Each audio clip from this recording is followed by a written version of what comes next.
Bismillahirrahmanirrahim. Assalamualaikum warahmatullahi wabarakatuh. Seperti biasa, tonton video ini sampai selesai saudaraku ya. Khawatir kalian melewati beberapa kalimat yang bisa saja itu bermanfaat. Saudaraku, kali ini saya akan membahas sesuai dengan lanjutan konten saya sebelumnya, yaitu ciri-ciri orang terkena serangan atau gangguan bisikan dari setan bangsa jin. Sebelumnya sudah saya jelaskan tentang bagaimana caranya meruqyah gangguan bisikan, bahayanya bisikan dari setan, dan sekarang saya akan menjelaskan ciri-cirinya. Jadi untuk teman-teman yang belum menonton atau melihat video saya tentang bahayanya dan bagaimana cara meruqyah gangguan bisikan, silakan kalian tonton di channel saya dan ikuti terus channel ini agar kalian tidak ketinggalan informasi-informasi seputar dunia ruqyah syariah. Baik teman-teman, kali ini kita akan membahas ciri-ciri orang terkena gangguan atau serangan bisikan. Seperti yang saya jelaskan, bisikan ini sangat samar saudaraku. Makanya orang tidak menyadari dan tidak bisa membedakan mana itu pikiran kita sendiri atau mana itu bisikan. Sejatinya memang hal-hal yang bersifat negatif itu datangnya dari setan. Pada dasarnya manusia itu akan mengalami. Semua manusia akan mengalami. Ketika apa? Ketika datang emosional kita. Ya. Jadi kalau kita sudah dalam fase emosional, maka sifat-sifat buruk itu akan hadir.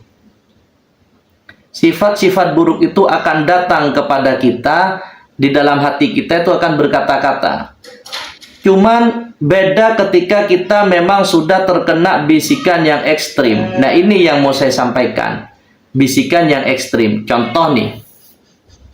Saya punya teman dari Aceh.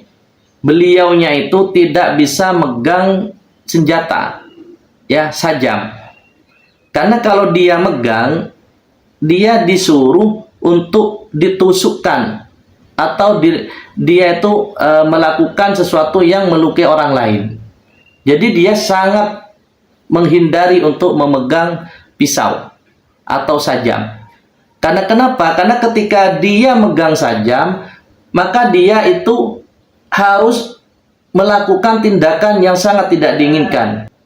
Nah, jadi teman saya ini dia sangat menghindari untuk memegang senjata tajam. Karena yaitu tadi bisikan. Ada yang seolah-olah menyuruh. Nah, bisikan ini yang sangat ekstrim saudaraku. Seperti yang saya sampaikan, orang loncat dari loteng, ya kan? Orang tiba-tiba ada di tengah kereta api membunuh. Nah, itu tidak semua disebabkan oleh kesadaran kita, tapi itu adalah disebabkan oleh bisikan. Nah, bagaimana ciri-cirinya? Ciri-cirinya itu begini teman-teman ya. Ketika kita mengalami emosional ya, atau mengalami kekecewaan, maka sepintas kita itu berpikir atau seperti berkata-kata. Misal nih, kita dimarahi pasangan, ya, kita misal dimarahi pasangan kita, atau orang tua kita, atau siapapun. Nah, di situ ada kata-kata yang tidak semestinya kita ucapkan. Misal, seorang perempuan dimarahi suaminya, tiba-tiba dia seakan-akan berkata-kata, pulang kamu. Pulang ke orang tuamu, terus atau ingin cerai. Nah, sebenarnya Itu nampak saudaraku. Sebenarnya kata-kata itu kalau kita sudah paham ya tentang bisikan, itu sebenarnya ada di dunia lain, ada di sisi yang lain.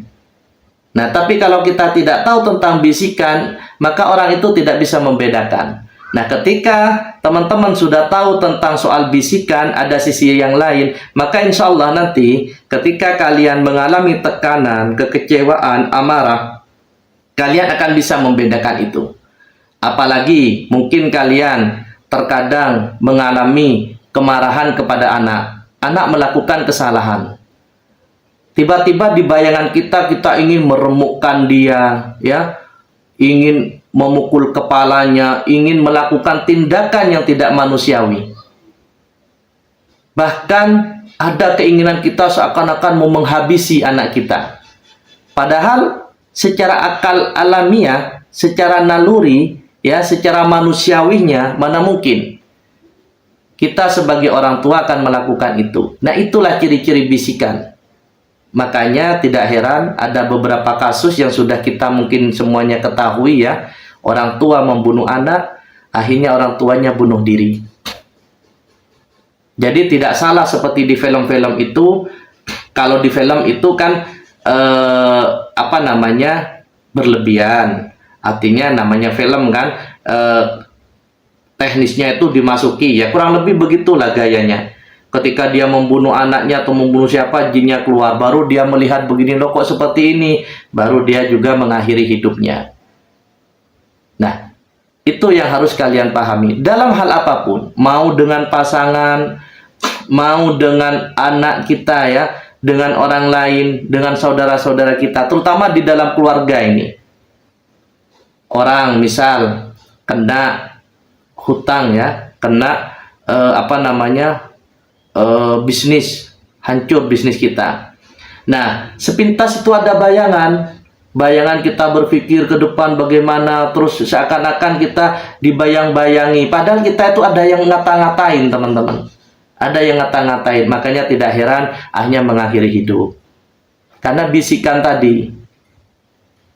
Usaha tengkar ya dengan keluarga, entah suami dengan istri, terutama yang perempuan ini, dia dimarahi habis-habisan oleh pasangan.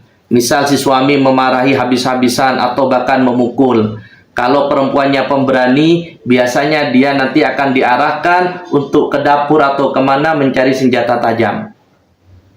Kalau dia tidak pemberani, biasanya dia dibuat terluka hatinya dan dia dipaksa untuk melakukan perceraian atau dia harus minggat dan lain sebagainya.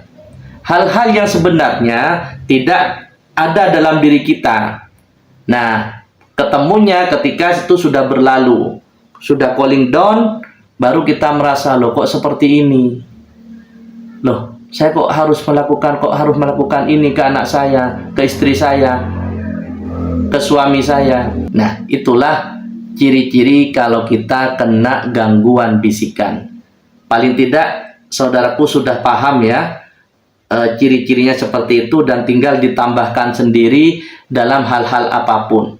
Dan coba dirasakan ketika kalian mengalami tingkat emosional yang tinggi atau kekecewaan, biasanya kita sepintas ya berpikir bahkan berkata-kata akan begini begitu. Sebenarnya itu bukan, tidak semuanya dari diri kita, melainkan yang paling banyak itu adalah bisikan. Itulah ciri-cirinya saudaraku. Semoga bermanfaat. Mohon maaf. Assalamualaikum warahmatullahi wabarakatuh.